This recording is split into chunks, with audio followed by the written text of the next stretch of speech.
فمن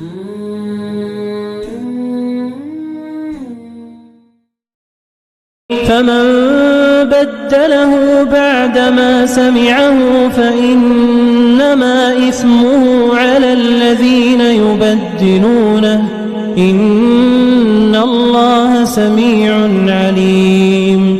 فمن خاف من موص جنفا أو إثما فأصلح بينهم فلا إثم عليه إن الله غفور رحيم.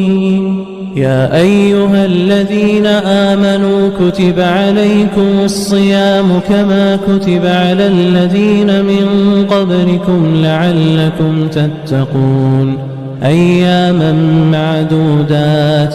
فمن كان منكم مريضا أو على سفر فعدة من أيام أخر وعلى الذين يطيقونه فدية طعام مسكين فمن تطوع خيرا فهو خير له وأن تصوموا خير لكم إن كنتم تعلمون.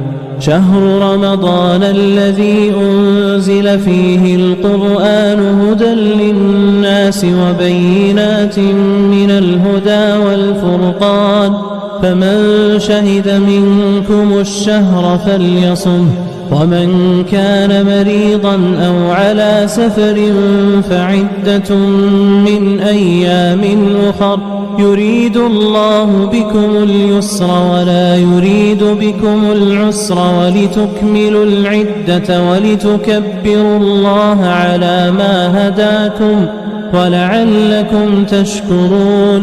وإذا سألك عبادي عني فإني قريب نجيب دعوة الداع إذا دعان فليستجيبوا لي وليؤمنوا بي لعلهم يرشدون.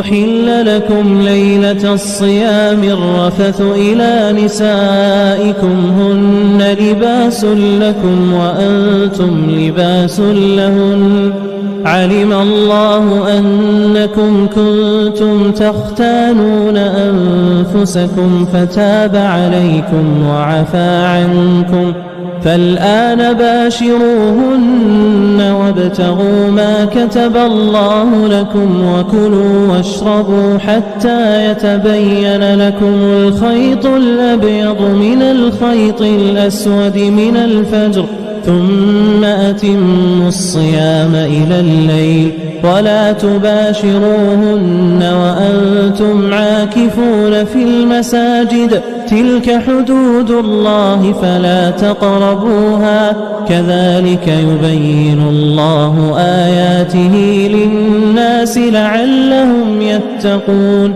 ولا تأكلوا أموالكم بينكم بالباطل وتدلوا بها إلى الحكام لتأكلوا فريقا من أموال الناس بالإثم وأنتم تعلمون.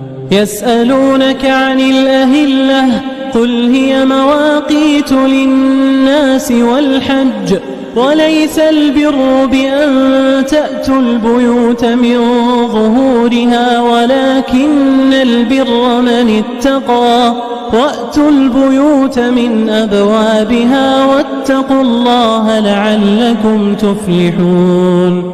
وقاتلوا في سبيل الله الذين يقاتلونكم ولا تعتدوا إن الله لا يحب المعتدين.